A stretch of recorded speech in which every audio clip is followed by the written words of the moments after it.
Nigerian billionaire businessman Aliko Dangote is a man who is very well known on the African continent and in fact all over the world for being Africa's most successful industrialist, someone who started his trade in business by trading just flour and sugar, and he has now built a conglomerate that has made him billions and billions of dollars, and he has recently expanded into one of the most lucrative commodities, oil, in his home country in Nigeria.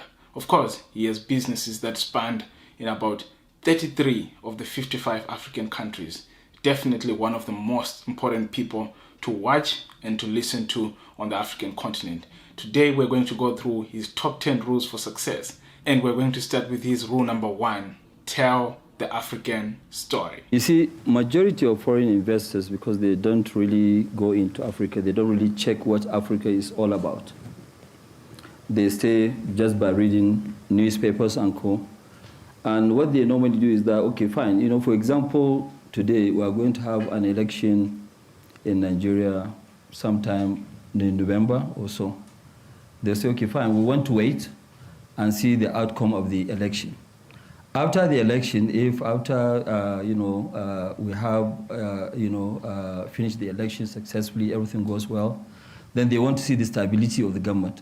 And then that will take them 2 years. By 2 years, politicians will start, talking about politics again. Then they have to wait. They fall back again and wait.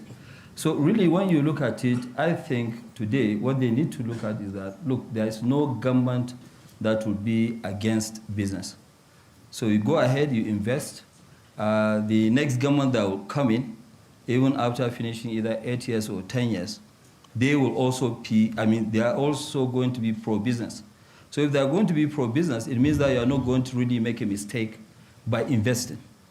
Once you start, you have to continue. And then you look at it, obviously, yes, in any place or in any business where the road is high, the risk is there. But our own risk is mainly perceived, not real risk. That is the issue. And unfortunately for us, in Africa, we are not really very good at telling our own story. But I think things are changing. People are beginning to understand that, look, things are going very, very well. Rule number 2, be focused and be dedicated. Well, the problem with some of our younger generation today, they just want to jump and see themselves up there, overnight. It doesn't really happen. What you need to do is to be very, very focused as a person and be dedicated to whatever that you are doing. It is not really good for you to now go and try something, then after a month you just say, no, it doesn't work. You jump into something else. I think you need to be very, very focused in what you are doing. Once you believe in what you are doing, you see, you should not take your either business or job as something that you must do. Okay, you must take it as it's part of your hobby. If it's part of your hobby, then you do it better. Rule number 3, add extra value to your customers. On food, what we have done to make sure there's, how do we get good, nutritious food to the society? So what we did in 2002, when we first started refining of sugar, we were the first company in Africa to introduce fortification into sugar. Because, it took us a long time to be able to figure out, okay, at what point do you actually apply the fortification? So what we did was we worked with the Standard Organization of Nigeria, we worked with UNICEF, and also some technical people to see, okay, fine, how do we really, create these equipments where they will now dose the vitamins at the end of it so that our children will be able to consume that. With that one, now, government brought out the policy where all these food items, majority of them like sugar, wheat products, which means flour, pasta, noodles, vegetable oil, and then the sugar, all of this, they brought out regulations where they say that it is mandatory to apply vitamin fortification. So majority, all the companies now in Nigeria, what we do is that we are fortifying all these products so that children will be able to, to access this without, going to drugstore or whatever. Rule number 4, engage in partnerships with experienced industry players. We are very new in the oil and, in the energy market. We are doing a couple of, projects. What we are doing now, we're actually, trying to have synergies with other company corporations. We're talking to Sabic Industries when it comes to our fertilizer and our, gas-related, polypropylene, polyethylene, because we are doing a plant that will produce about 1.3 million tons. And Sabic Industries, they have quite massive, R&D, in about 6 locations. So we're actually partnering with them in that aspect. But majority of the workers that we have, because we are very new in the business, we have taken most of the operators for the last 2.5 years. We've been taking them out of Nigeria to now go for training and training and training. Of course, we have hired people with so many experience, 25 years, 30 years, but it's still a very new business for us because we are building the refinery, we are building the petrochemical, we are also doing a gas pipeline, which is taking gas. There's a lot of gas flaring in Nigeria.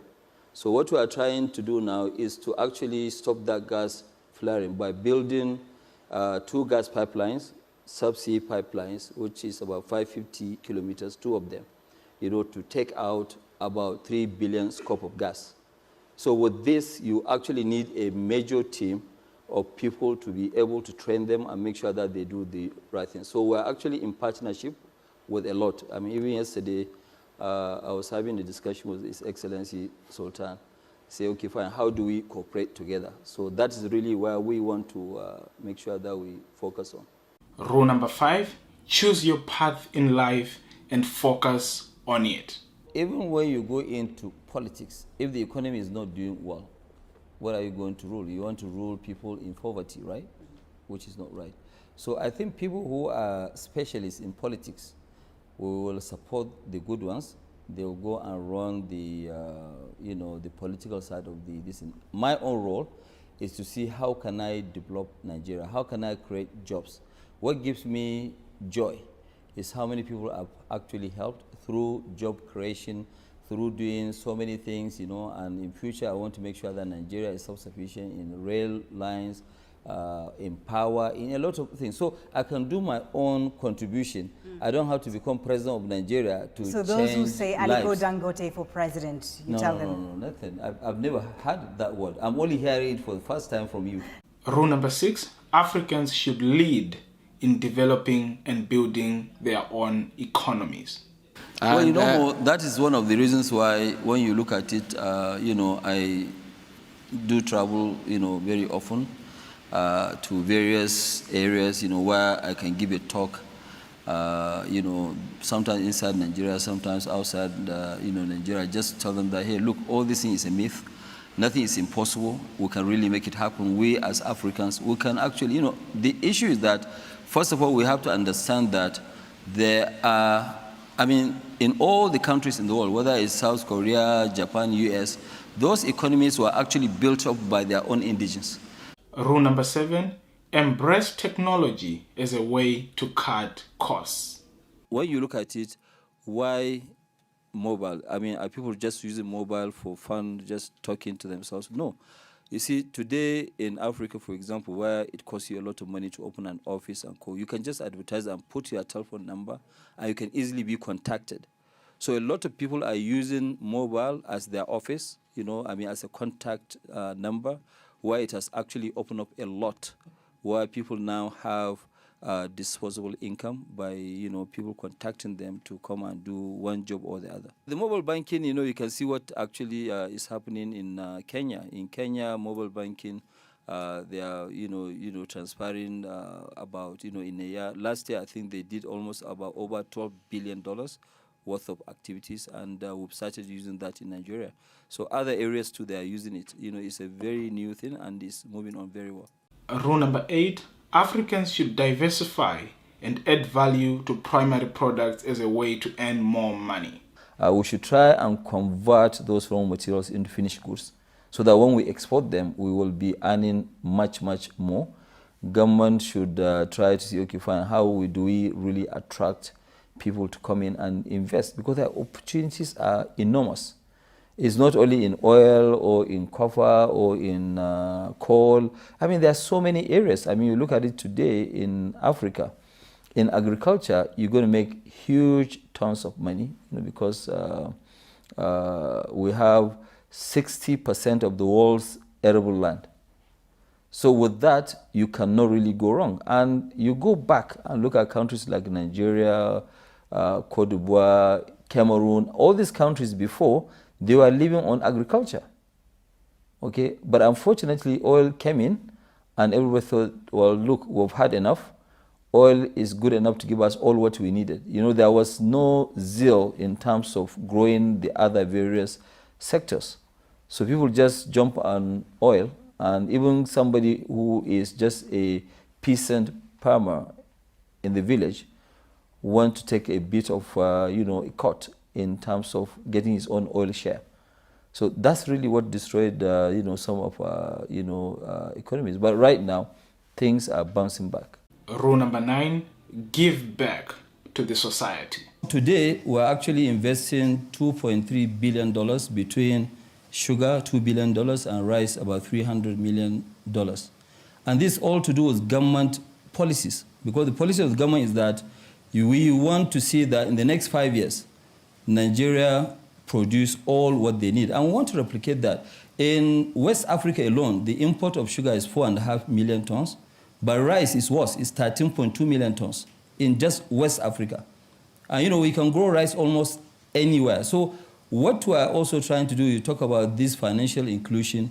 Yes, of course, when we incubate companies, we now go ahead and list them and make sure that the people domestically are involved. Whether the companies are in South Africa, and we are going to list in South Africa. So at least the downtrodden will also be part of the process, and also they will enjoy. In agriculture alone, we are going to create almost 180,000 jobs in the next 4 years. So it's part of what we are giving back to the society. Rule number 10, work hard and know your business well. If you are going into any business, you must understand the business A to Z. You must know that business. You shouldn't just go and invest because somebody now will say, okay, hey, there's good money in cement, then you go and jump into cement. You have to understand the business in and out. And that's the difference with me. I know my business in and out. You can wake me up any time and ask me about fertilizer, ask me about anything that we are doing. And the other one is really to work very hard, and you have to have the tenacity of continuing to, you have some hiccups here and there, but you have to be focused in terms of what you are doing. An interesting compilation, of course, of the wisdom that has come from Africa's richest men and Africa's most prominent and successful industrialists. If you have another person who you want me to profile next, an African leader, an African entrepreneur, an African rising star, be sure to leave it in the comments below, and definitely I'll profile the person who you want us to profile next, and we can continue to draw inspiration and wisdom from these African giants, the ones we call here the African lions and African lionesses. Until next time, my name is Maro.